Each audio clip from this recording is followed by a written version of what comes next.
नमस्कार.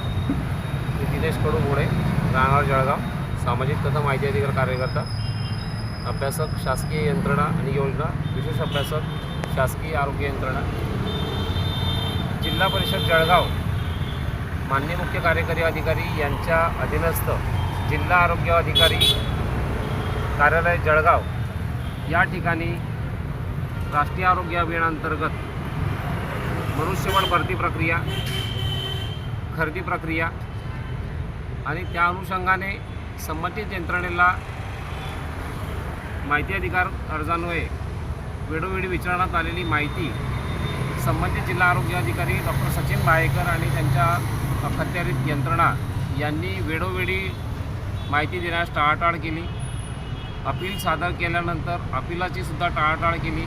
माननीय मुख्य कार्यकारी अधिकारी यांच्याकडे वेळोवेळी पाठपुरावा केल्यानंतर संबंधितांनी 2-4 अपिले नावापुरती घेतली, पण त्या अपिलांचे निर्णय अजूनही त्यांच्याकडेच राखून ठेवलेले आहेत. त्या अनुषंगाने संबंधित यंत्रणा ही अतिशय भ्रष्ट आणि सामूहिक भ्रष्टाचार करीत आहे.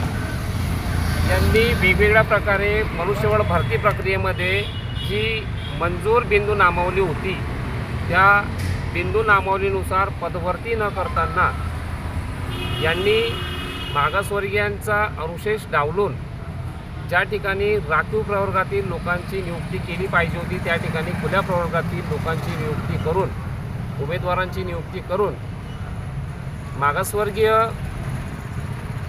समाजाचा जो अनुशेष डावलून फसवणूक केलेली आहे त्या संबंधित अधिकाऱ्यांवर गुन्हे दाखल झाले पाहिजे, त्यांच्यावर प्रशासकीय कारवाई झाली पाहिजे, किंबहुना दोषी आढळल्यास त्यांच्यावर बडतर्फीची सुद्धा कारवाई झाली पाहिजे.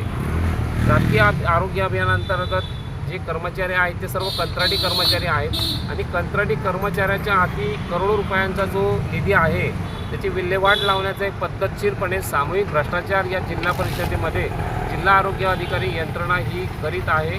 असं वेळोवेळी निदर्शनास आल्यानंतर तक्रारी करूनसुद्धा तक्रारींची चौकशी झाली नाही, तक्रारींचं कोणताही चौकशी अहवाल सादर करण्यात आला नाही आणि संपूर्ण जी यंत्रणा आहे अतिशय भ्रष्ट आहे. त्या बाबतीमध्ये वेळोवेळी तक्रार केल्यानंतरसुद्धा दिनांक 8/4/2024 रोजी माननीय मुख्य कार्यकारी अधिकारी श्री अंकित साहेब, पोलीस अधीक्षक साहेब, पोलीस निरीक्षक साहेब आणि जिल्हा आरोग्य अधिकारी यांच्याकडे रीतसर ठिय्या आंदोलनासाठी अर्ज केला होता.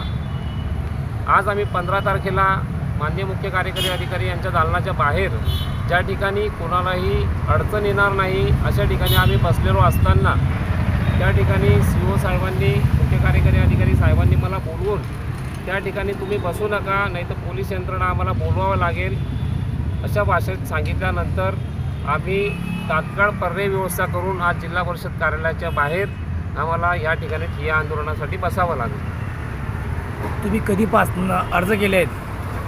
मी मागील 2023 म्हणजे मागील वर्षामध्ये 2023 पासून अर्ज करून पाठपुरावा करत आहे. संबंधित यंत्रणा ही भ्रष्टाचारामध्ये आणि गैरप्रकारामध्ये दोषी आढळणार ही त्यांना माहिती झाल्यामुळे किंवा त्याची खात्री झाल्यामुळे संबंधित यंत्रणा ही माहिती देण्यास टाळाटाळ करीत आहे. तुम्ही मुख्य कार्यकारी अधिकाऱ्यांना भेटले होते सकाळी, तर त्यांनी काय भूमिका बजावली? त्यांनी सांगितलं की आधी तुम्ही या ठिकाणाहून जे ठिय्या आंदोलन या ठिकाणी मांडलेलं आहे, तुम्ही या ठिकाणाहून पहिल्यांदा तुमचं आंदोलन मागे घेऊन तुम्ही जी प्रशासकीय इमारत आहे त्या इमारतीच्या बाहेर आपण त्या ठिकाणी ठिय्या आंदोलनासाठी पर्यायी व्यवस्था करावी असे त्यांनी मला त्या ठिकाणाहून सदर आंदोलन थांबवून जिल्हा परिषद कार्यालयाच्या समोर बसण्यास सांगितले. तुमचं बेमुदत ठिय्या आंदोलन किती दिवसापर्यंत आहे? जोपर्यंत आम्हाला संबंधित यंत्रणा माहिती उपलब्ध करून देत नाही तोपर्यंत आमचं बेमुदत ठिय्या आंदोलन हे चालूच राहील.